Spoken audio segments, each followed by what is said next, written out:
사실 홍조는 누구나 나타나는데 우리 몸에서는 이걸 원래대로 되돌리는 힘이 근본적으로 있어요. 근데 보통 이게 계속 지속되는 이유는 우리 생활 습관에서 이 홍조를 더 악화시킨 행동을 많이 하는 경우가 많아서 그래요. 이제 세안을 하실 때 살살살 얼굴을 너무 문대지 않게 늘 해야 한다고 말씀을 드렸죠. 이제 순한 보습제로 보습을 해주는 게 좋아요. 제가 이전에 추천드렸었던 이나 등 병원 처방하는 크림을 받으시면 더 좋고요. 근데 이렇게만 하면은 좀 다 나을 수 있는 건가요? 간혹 이걸 지켜도 원인이 너무 강해서 혹은 이미 혈관이 많이 팽창돼 있어서 이렇게 해도 좋아지진 않는 경우가 있어요. 환절기가 되니까 요새 피부 쪽 변화를 많이 느끼실 것 같아요. 원래 본인 피부 장벽이 약한데 여름처럼 이제 습한 경우에는 계절 덕분에 별로 증상이 안 올라오다가 이렇게 건조해지고 추워지면서 증상이 올라오는 경우가 많죠. 그 중에서도 얼굴이 뜨끈뜨끈해지고 붉어지는 홍조가 올라오면서도 본인이 세수하고 나면은 약간 당기고 스킨로션 바를 때 얼굴이 따끔따끔한 경험 다들 해보셨을 것 같아요. 친구들이 어디 너 술 먹었냐? 어디 아프냐? 부끄럽냐 이야기 한마디씩 하면은 처음에는 뭐 그러려니 하다가 두 번, 세 번 들을 때부터는 가슴에 비수가 날아 꽂히든지 좀 스트레스를 받게 되죠. 여기서 좀 부지런한 분들은 당황해가지고 피부과를 급히 가보지만 홍조 레이저 받으세요 라는 치료 관점의 언급 외에는 뭐 때문에 이런 것인지 설명을 잘 듣지는 못한 경우가 많은 것 같아요. 그리고 꼭 피부과를 가지 않더라도 홍조를 만들게 된 본인 생활 습관을 고치는 게 훨씬 더 중요한 경우가 우리 현대 사회인의 생활 속에 사실 더 많다고 저는 생각합니다. 사실 이 외에도 홍조가 생기는 원인은 참 다양하고 그만큼 스트레스 받는 분들도 많기 때문에 오늘 영상에서는 홍조가 왜 생기는지 어떻게 관리하면 좋을지 알려드리도록 하겠습니다. 홍조는 왜 생기는 거예요? PD님도 얼굴 빨개져 보신 적은 있으시죠? 네네. 네, 홍조는 사실 누구나 다 생기는 거고 자연스러운 현상인데요. 우리가 감정의 변화나 호르몬의 변화가 있을 때 얼굴에 이 미세한 모세혈관들이 확장되면은 혈액량이 얼굴에 탁 고이면서 이게 피부 밖에서 눈으로 보았을 때 붉어지는 현상으로 나타나죠. 그때 붉어진 부위를 손으로 한번 눌러보세요. 이게 다시 하얗게 돌아오는 게 보이는데 혈액이 눌린 곳은 빠져나가기 때문이에요. 그런데 이 혈관 확장이 다양한 원인에 의해서 비교적 더 많이, 더 진하게, 더 오래 생기면 문제가 되죠. 이때는 이를 병적인 안면 홍조로 준해서 치료를 하게 됩니다. 이 병적인 혈관 확장을 일으키는 원인은 크게 두 가지로 볼 수가 있는데요. 첫 번째가 피부 염증. 일단 여드름이 났을 때 여러분 그 부위가 빨개지죠. 그 이유는 염증이 일어나면은 우리 몸에서 그걸 이겨내기 위해서 혈관을 발달시키거든요. 그래서 우리 피부에 염증이 미세하게라도 만성적으로 계속 생긴다면은 혈관이 발달하면서 얼굴이 계속 빨간 상태가 됩니다. 대표적으로는 주사 피부염이 있어요. 이제 막 딸기코나 얼굴 중심 쪽으로 홍조, 간혹 노란 물집이 잡히는 경우가 예생합니다. 두 번째가 스테로이드 연고. 이 올라온 홍조를 잡으려고 스테로이드를 계속 오래오래 바르다 보면은 오히려 더 혈관이 확장되는 경우가 생겨요. 그래서 피부염에 의한 경우가 있고요. 이제 두 번째로는 홍조를 더 악화시키는 인자에 자주 노출되는 경우입니다. 나는 피부염 딱히 없는데도 붉어졌는데요? 하는 분도 계실 텐데요. 이제 호르몬이라던가 찬바람, 뜨거운 샤워, 과격한 운동, 매운 음식, 뜨거운 열을 맞는 환경에서 계속 일하는 직장 등등 이렇게 얼굴 속의 혈관을 팽창시켰다가 수축시켰다 하는 과정이 잦은 경우 이런 경우가 생기는 경우가 있어요. 남들은 그래도 괜찮은데 왜 나만 그래요? 하실 수 있습니다. 맞습니다. 사실 저렇게 따지면은 이 세상 사람들 다 얼굴이 빨개하겠죠. 그런데 아쉽지만 본인이 유전적으로 태어났을 때 저런 요인에 노출되면은 얼굴 혈관이 더 잘 발달되게 태어난 거예요. 그래서 제가 지금 피부염과 이런 악화현자에 자주 노출되는 두 가지 요인을 설명드렸는데 이 한 가지만 해당되는 경우는 사실 잘 없고 이 두 가지가 이제 번갈아 가면서 나타났을 때 우리 홍조는 조금 더 악화되게 됩니다. 그렇다고 우리가 아무것도 안 하고 스트레스만 받고 있을 수는 없겠죠? 잘 극복할 수 있습니다. 어떻게 극복하나요? 자, 극복하는 방법은 늘 말씀드린 대로 이제 본인의 생활 습관, 홈케어적으로 극복하는 방법이 있고 그래도 안 됐을 때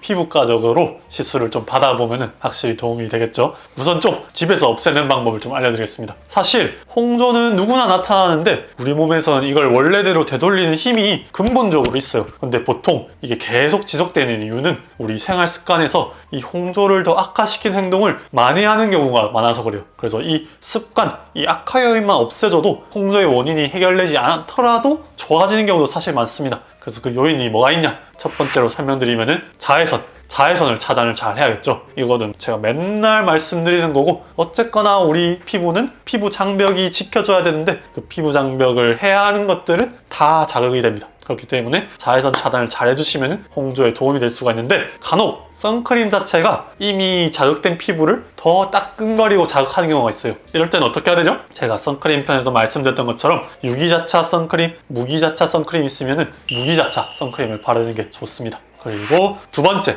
세안과 마찰. 이제 세안을 하실 때 살살살 얼굴을 너무 문대지 않게 늘 해야 한다고 말씀을 드렸죠. 그래서 클렌징 할 때 이제 약산성 클렌저를 써서 주위에서 세안을 해주시고, 스크럽, 필링, 닦는 토너들은 절대 쓰지 않는 게 좋습니다. 홍조가 있는 상황에서는요. 그리고 세 번째는 보습과 화장품. 이제 순한 보습제로 보습을 해주는 게 좋아요. 제가 이전에 추천드렸었던 일리윤이나 에스트라, 제로이드 등 병원 처방하는 크림을 받으시면 더 좋고요. 화장품 같은 경우도 이제 좀 알코올 향이 난다거나 향료가 심한 거는 피하는 게 좋습니다. 그리고 뭔가 색조 화장을 홍조를 가리려고 많이 하시는 경우가 많은데 오히려 더 원인만 악화시킬 수가 있거든요. 개수는 최소화해 주시고 화장은 되도록 간소화해 주는 게 좋습니다. 홍조 생겼을 때 차가운 팩 같은 거 붙이는 거 그런 것도 도움이 되나요? 이제 차가운 걸 만나면 혈관이 수축돼서 이제 홍조가 잠깐 사라지긴 하거든요. 그래서 좋아 보일 수 있는데 이것도 사실 급격한 온도 변화에 해당해서 장기적으로는 좋지 않아요. 이 혈관이 확 수축했다 확 팽창한 건 피해줘야 되거든요. 그래서 쿨링을 좀 해주더라도 미지근한 온도에서 살짝만 낮춘 온도로 팩을 해주는 걸 추천드립니다. 그리고 네 번째, 급격한 온도 변화에 직접적인 노출을 좀 피해야 되는데요. 이제 맨날 열이 나오는 식당 같은 작업장이라던가 아니면 사우나, 목욕, 좀 너무 더운 공간에서 운동하는 것, 겨울철 바람 이런 거에 대한 직접적인 노출을 피해야 되고 계속 노출이 될 수밖에 없다 하면은 가느다란 실크 같은 스카프를 써서 좀 간접적으로라도 노출되게 해주면은 확실히 도움이 됩니다. 다섯 번째, 음식 조절. 저희 병원에도 이제 주사 피부염으로 딸기 코로 오시는 남성분이 계신데요. 제가 열심히 레이저도 해드리고 크림도 발라드리고 하지만 잘 낫지 않는데, 왜 잘 낫지 않냐면 이분이 술을 맨날 드세요. 그래서 저는 잔소리를 심하게 하는 스타일은 아니기 때문에 끊으셔야 됩니다, 끊으셔야 됩니다 하는데도 잘 낫지가 않습니다. 이럴 경우에는 좀 밑 빠진 두에 물 붓기가 될 수 있죠. 그렇기 때문에 매운 음식을 줄여주시고, 내가 좀 술을 많이 드시는데 얼굴에 딸기코나 붉은 홍조가 있다 하면 술은 꼭 좀 끊어주시는 게 좋을 것 같습니다. 근데 이렇게만 하면은 좀 다 나을 수 있는 건가요? 대부분은 다 낫습니다. 왜냐하면 우리 몸에서 이미 올라온 홍조를 원래 잡아주는 힘이 있는데 그거를 계속 방해하는 악화 요인이 우리 생활 습관에 있는 거고, 그 악화 요인만 막아줘도 몸이 돌려준다고 했잖아요. 그런데 생활 습관 개선이 이제 악화 요인을 막아주는데 간혹 이걸 지켜도 원인이 너무 강해서 혹은 이미 혈관이 많이 팽창돼 있어서 이렇게 해도 좋아지진 않는 경우가 있어요. 이럴 때 병원의 도움을 받으면 좋습니다. 그러면 피부과에서는 어떤 치료로 보통 이걸 해결하나요?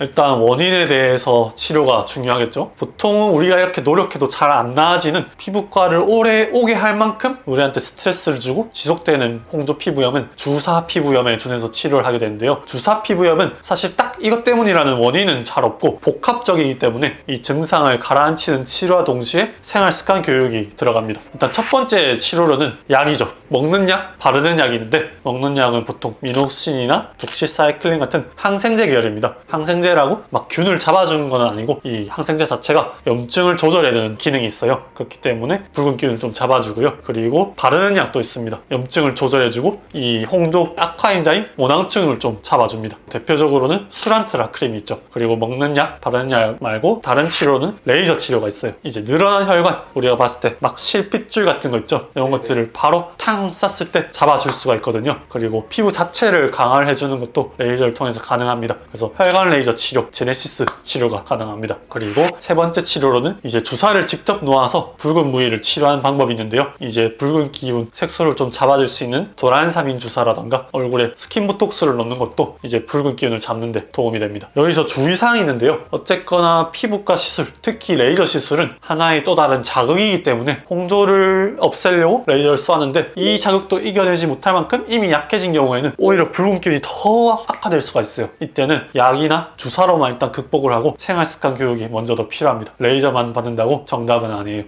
스테로이드도 일시적으로 도움이 됩니다. 스테로이드는 이렇게 많이 하면 안 좋은 거 아닌가요?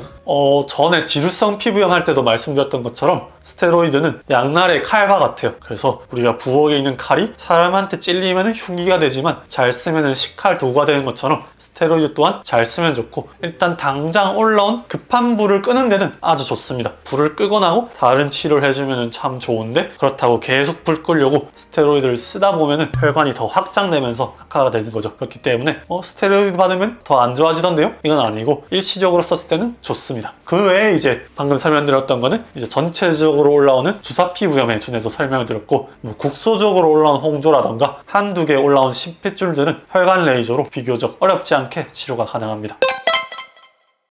자, 그래서 오늘은 요새 또 많이 증가하고 있는 홍조, 주사 피부염에 대해서 조금 설명을 해보았는데요. 많이들 좀 스트레스를 받을 수 있는 증상인 만큼 오늘 제가 설명드렸던 홈케어적으로 대부분 시도를 해보시면 많이 좋아지실 수 있을 거예요. 그럼에도 불구하고 계속 올라온다, 이미 실핏줄이 많이 잡혔다 하는 분들은 피부과적으로도 조금 도움을 받아보시면 좋을 것 같습니다. 점점 추워지는데 날씨 조심하시고, 이상 하원장이었습니다. 구독, 댓글, 좋아요, 알림 설정 부탁드리겠습니다. 이만 총총총